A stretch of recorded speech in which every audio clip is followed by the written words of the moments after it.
Bu video tam 120.000 TL'lik kutu açılımı içeriyor. Çünkü elimdeki telefon iPhone 17 Pro Max. Reklam falan değil abi. Gittim kuruşu kuruşuna kendim aldım. Eğer iPhone 17 veya iPhone 17 Pro serisinden birisini almayı düşünüyorsanız sizin için en detaylı kutu açılımını çekiyorum. Şu an ortalığı kasıp kavuran, milletin gidip kredi çektiği bu telefonu hep birlikte kutusundan çıkaracağız ve şöyle bir ön bakış olarak inceleyeceğiz. Hatta eski telefonum iPhone 14 Pro Max ile küçük bir kıyaslama yapacağım. Ve diyelim ki böyle bir pahalı telefonu aldınız. iPhone'larınızı korumanız için size önereceğim müthiş koruma aksesuarlarını hemen kısa bir kesit olarak göstereceğim. Eminim bu içerik gerçekten çok işinize yarayacak. O yüzden artık fazla uzatmıyorum. Sizi de meraklandırmayayım. Hadi o zaman gelin hep beraber Apple'ın son çıkan canavarına bir ön bakış yapalım.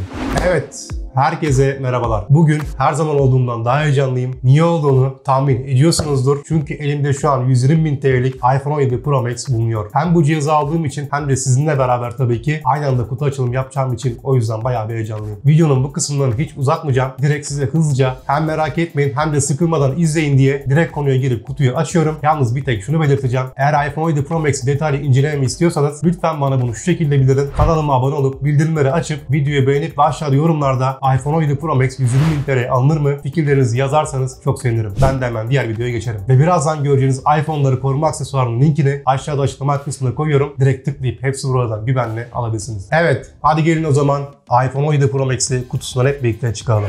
Ve evet, yeni kral karşınızda. iPhone 17 Pro Max an itibariyle şu an elimde. Hemen hızlıca şöyle kutusuna bir bakalım. İlk önce şöyle kutunun dokusuna baktığınızda kabartmalı hologram tarzında telefonun tasarımını tamamen yerleştirmişler. Şöyle tuttuğunuzda çok güzel bir hissiyatı var. Yan taraflara baktığımızda klasik, iki tarafta da iPhone yazıyor. Yalnız şöyle tuttuğunda cihaz pek hafif değil. Onu da söyleyeyim. Kutunun ağırlığını zaten saymayın. Evet, diyelim aldınız. Şöyle hafiften yapıyorsunuz ve üst kapağı kaldırdığınızda karşınıza böyle mükemmel bir telefon çıkıyor. Gerçekten yapmışlar yani. Şimdi şuradaki tırnaktan telefonu böyle kaldırıyorsunuz. Telefona bakacağım ilk önce. Maalesef artık biliyorsunuz Apple çoğu zamandır içine adaptörü koymuyor. Bu şekilde örgü tarzında hızlı Type-C şarj kablosu çıkıyor. Onun dışında kutuda herhangi bir şey yok. Yollayalım. Evet, şunu hemen size göstereceğim. Şarj kablosu tabii ki de çok sağlam. Ama keşke artık yeniden Apple içine yine eskisi gibi adaptörler koymaya başlasa. Bazıları bunu görmüyor. Hemen bunu da atlamayalım. Şurada sim kartınız için küçük iğnemiz çıkıyor. Bunu da gönderelim. Evet, Type-C örgülü hızlı şarj kablomuz bu şekilde. Yaklaşık 1 metre bir uzunluğu var. Şöyle uçlarını da göstereyim. İki ucu Type-C hızlı şarj kablosu sizi kutuyu açtığınızda sizleri karşılamış olacak. Evet, onun dışında maalesef kutumuzdan bir şey çıkmıyor. Evet, şimdi reisimizi elimize alalım. Şimdi telefonu hemen sizlerle beraber kuracağım ama ilk önce her zamanki gibi ne yapacağız? Şöyle teknik detaylardan biraz size bahsedeceğim. Ama ilk önce yine bir rahatlama seansı gelsin. Bak şimdi şunu açarken sese bak.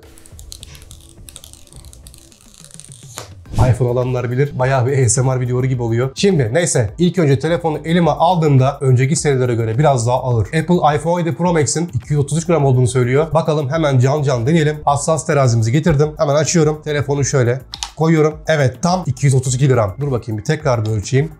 Evet, aynen dediğim gibi biraz daha diğer modellere göre bir ağırlığı var. Şu an gördüğünüz bu tasarım, Apple niye bunu yaptı bilmiyorum ama 14 Pro Max'e başlayan çelik çerçeveden daha sonraki serilerde çok övdükleri titanyuma geçtiler ve şimdi artık dövme alüminyuma geçtiler. Yani çok dayanıklı olduğunu söylüyor fakat bir titanyuma göre ne kadar dayanıklı olur bilmiyorum. Bakın mesela şuradaki renk geçişlerini görüyorsunuz. Neredeyse cihazın tamamen donanımını şuradaki yeni değişen kamera adasına koymuşlar. Burada da direkt batarya ve Apple'ın iPhone 17 Pro Max'e koyduğu yeni Vapor Chamber teknolojisi var. Cihazın tamamen iç mimarisini değiştirip buraya bir sıvı buhar odası yerleştirerek biliyorsunuz A19 Pro gibi mükemmel uçak hızında bir çiple geliyor ve bununla başa çıkabilmesi için de ısıyı çok daha iyi dağıtarak en ağır işlemlerinizde bile bahsettiğim Vapor Chamber teknolojisi artık cihazları çok daha soğuk tutacak. Aynı zamanda yine iPhone 17 Pro Max'in büyüyen pil kapasitesi için de burada yer açılmış. O yüzden bu şekilde daha havalı bir tasarıma gidilmiş. Şimdi cihazın şöyle kalınlığına bakacak olursak tam gördüğünüz şu kalınlık 8.75 mm. Yani şöyle parmağım yanına koyacak olursam parmağımın yarısı kadar bir kalınlığı var. Eğer şuradan bakacak olursanız yani şu kısım kamerayla birlikte 9.9 mm'lik bir kalınlığı var. Yani genel olarak cihaz çok kalın değil ama yine bir önceki serilere göre bir tık daha kalınlaşmış diyebilirim. Bakın şurada elimde iPhone 14 Pro Max var. Bu da yeni aldığım iPhone 17 Pro Max. Şöyle yan yana koyduğumda bakın şöyle gösteriyorum. Kalınlık olarak hemen hemen aynı. Fakat şöyle yan yana getirdiğimde ekran tabii ki de bir tık daha büyük. Şöyle arkalarına bakacak olursak iPhone 14 Pro Max bana göre hala çok iyi bir cihaz ve kesinlikle alınabilir bu arada. İkisi de çok güzel ama bence iPhone 17 Pro Max bir tık daha güzel tasarım olarak. Hemen şimdi izliyorsanız aşağı yorumlarda hangisinin güzel olduğunu da yazarsanız çok sevinirim. Şöyle yana bakacak olursak burada cihazı açma kapama tuşumuz. Burada yine Apple'ın geçen seneden yeni getirdiği özel Dijital dokunuş hassasiyetli yeni tuşumuz bulunuyor. Burada da diğer fiziksel tuşlarımızı görebiliyorsunuz. Aşağıda sim kart yuvamız. En aşağı çevirdiğimde de 2 adet klasik hoparlörümüz. Type-C girişli şarj.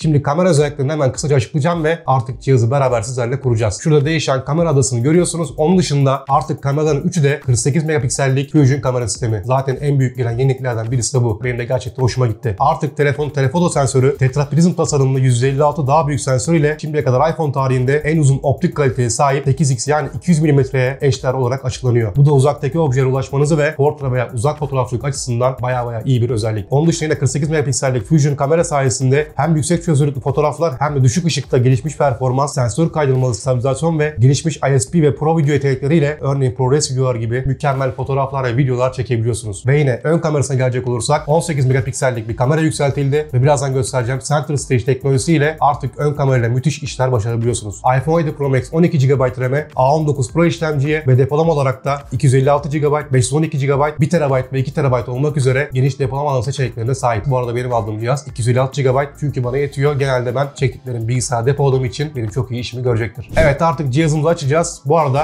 iPhone 17 Pro Max'in gürgençleri almıştım. Yanında şöyle bir manyetik kart tutucu yollamıştım. Bunu da videonun sonuna doğru açacağım. Size de bir göstermiş olayım. Evet, hazır mıyız? Yandan cihazımızı açıyorum. Apple logosu bizi karşılıyor. Hemen dediğim gibi hızlıca kurulumunu yapacağım. Bir iki özelliğine şöyle bir bakacağız. Evet, ekranımız geldi. Hemen yukarı kaydırıyorum. Türkçeyi seçiyorum. Bazı yerleri atlayacağım sizi sıkmamak için tabii ki de. Buradan metin ve simgelerin nasıl göründüğünü ayarlıyorsunuz. Orta, büyük ve saptanmış olarak buradan iPhone'unuzu başka bir Apple cihazıyla ayarlayabiliyorsunuz. Evet, internet bağlantısı gerekiyor. Evet, bağlandık. Telefonumuzu etkinleştiriyor. Buradan sürdür diyorsunuz. Geçici olarak seçiyorum. Buradan Face ID'nizi ayarlıyorsunuz. Evet, canlı bir ayarlayalım. Başınızı yavaş hareket ettirin diyor. Hadi bakalım. Neler yaptırıyor değil mi? Oku, takip edin. Şimdi aşağıya.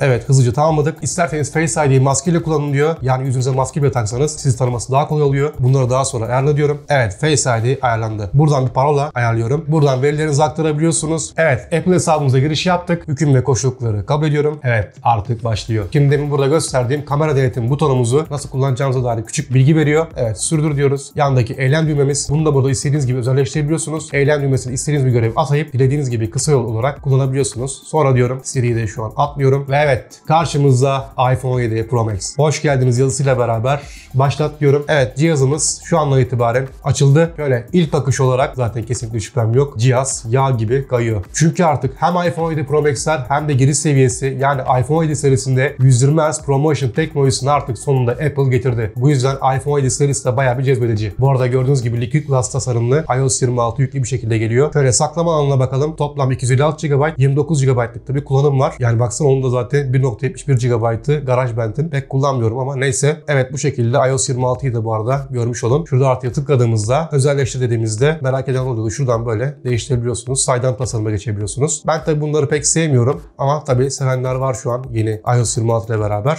Bu şekilde böyle koyu olarak kullanabilirsiniz. Saydam, hafif renkli veya saptanmış olarak kullanabilirsiniz. Saptanmış olarak her zaman bence daha iyi. Şimdi gördüğünüz ekran 6.9 inçlik Super Retina XDR OLED ekran. 2868'e 1320 piksellik 460 ppi yoğunluğa sahip ProMotion teknolojisiyle adaptif 120 Hz'e kadar çıkabiliyor. Demin de söylediğim gibi. Ve bakın, güneş altında parlaklığını şöyle açayım sonuna kadar. 3000 nite kadar çıkabiliyor ve artık aydınlık yerlerde telefonu görme sorunlarından kurtulacaksınız. Tam 3000 nite kadar çıkabiliyor bu telefon. Tekrar size şöyle iPhone 17 Pro Max ile beraber bir iPhone 4 Pro Max göstermek istiyorum. Ekran olarak söylediğim gibi iPhone 17 Pro Max'in ekranı 6.9 inç olduğundan ötürü böyle bir tık daha büyük bir ekran görebiliyorsunuz. Şöyle yenileme hızlarında yapıyorum. Gördüğünüz gibi bayağı bir akıcı ama gerçekten iPhone 4 Pro Max'i severek kullandım. Şu an yine al deseler, yani bütçem daha doğrusu ona yetse alırdım. Severek kullanırdım. Şimdi hemen bir kamerasını açıyorum. Zaten açmaz yeni kamera tasarımı karşınıza çıkıyor. Fotoğrafik stiller daha sonra ayarla diyorum. Evet, şu an ana kameradayız. Şöyle bir elimi koyayım. 1x, 2x, 4x ve 8x olmak üzere bakar mısınız, şu an elimin göz renklerine girdi ve acayip net. Basılı tutup şöyle 40x'e kadar artık şöyle hücrelerimi görüyorum. Bayağı iddialı bir zoom performansı var. Optik zoom kalitesinin arttırılması ve çektiğiniz içeriklerdeki detaylar kesinlikle telefonu iyi ki almışım diyorsunuz. Ve ön kamerayı açtığımda bakın, hemen şuraya bastığımızda Apple'ın yeni gelen 18 megapiksellik ön kamerasında Center Stage adlı otomatik büyük ve otomatik döndü seçeneklerini açıyorsunuz. Ve artık bunu yaptıktan sonra selfie çekilirken sağınızdan veya solunuzdan arkadaşlarınız fotoğrafınıza kamera kadrajınıza girerse artık iPhone 17 Pro Max otomatik olarak algılıyor. Fotoğraftaki herkesi kadraja sığdırmak için çektiğiniz sahneyi otomatik büyütüyor ve küçültebiliyor veya da döndürebiliyor. Şimdi bunun dışında şuradaki işarete tıkladığınızda artık videolarınızı telefonunuzu şöyle yatırmaya gerek kalmadan dikey bile tutsanız çektiğiniz videoyu yatay olarak çekiyor ve kesinlikle çözünürlükten düşmüyor. Yani ister buraya tıklayarak dikey bir çekim yapabiliyorsunuz, isterseniz tekrar basarak telefonunuzu dik tutsanız dahil yatay çekimler yapıp 2 saat şöyle elinizi yana döndürmekte uğraşmıyorsunuz ve özellikle YouTube'a yatay video atıyorsanız Apple yeni getirdi bu özellikle. Gerçekten ön kamera olarak müthiş bir yenileme yapmış. Benim çok hoşuma gitti. Bu arada bakın şu an Always On Display'e geçti. Bu özelliği pek kullanmıyorum ama belki 17 Pro Max'te kullanırım. Şu anlık size kutu açılım bölümünde gösterebileceğim bunlar. Cihazımızı açtık. Tabii ki de hemen Gürgençler'den şöyle hediye gelen manyetik kart tutucumuzu size göstereceğim.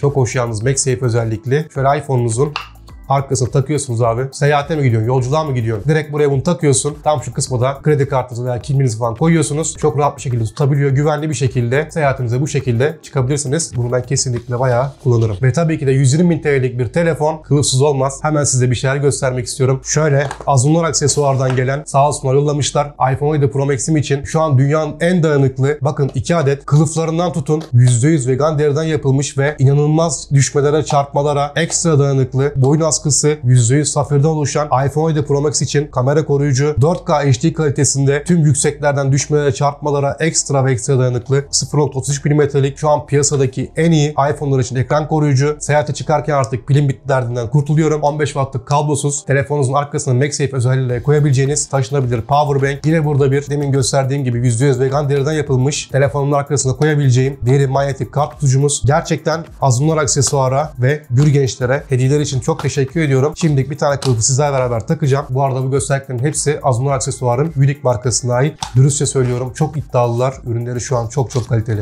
Şimdi şöyle çıkardım. Tasarımın güzelliğine bakar mısın? İçten MagSafe özellikle çizilmelere ve şöyle parmak izlerine karşı ekstra dayanıklı, düşmelere, çarpmalara karşı da telefonunuzu mutlaka bu tarz korumalar almalısınız. O kadar para veriyorsanız mutlaka bunları da almanız gerekiyor. Evet, şöyle kılıfımı taktım. Mükemmel bir şekilde uyum sağladı. Ve bakar mısın? Çok hoş durmadı mı ya? Şöyle yandan baktığımızda özellikle şöyle göstereyim. Şuradaki çıkıntıyı görüyorsunuz. Ekranın yerle temasını kesiyor. Aynı şekilde burada da var. Kameralarımızın üzerinde bir çıkıntı var. Herhangi bir düşme olasılığında telefonunuzun tamamen temasını kesiyor ve güvende tutuyor. Evet, şu anlık bu kadar. Kamera koruyucunu da birazdan takacağım ama artık fazla videoyu uzatmak istemiyorum. Kutu açılımımız bu şekildeydi. Umarım ilk defa alacaklar için veya almayı düşünenler için ya da iPhone meraklıları için faydalı olmuştur. Kutunun içinden şöyle gösterdiğim gibi fazla bir şey beklemeyin. Bir adet Type-C örgü kablo ve şöyle sim kart iğnemiz çıkıyor. Onun dışında bir şey yok. Evet, kutu açılışımız şimdilik bu kadar. Evet, umarım iPhone 17 Pro Max'i almayı düşünenler için, bu arada hakikaten şöyle bakar mısınız?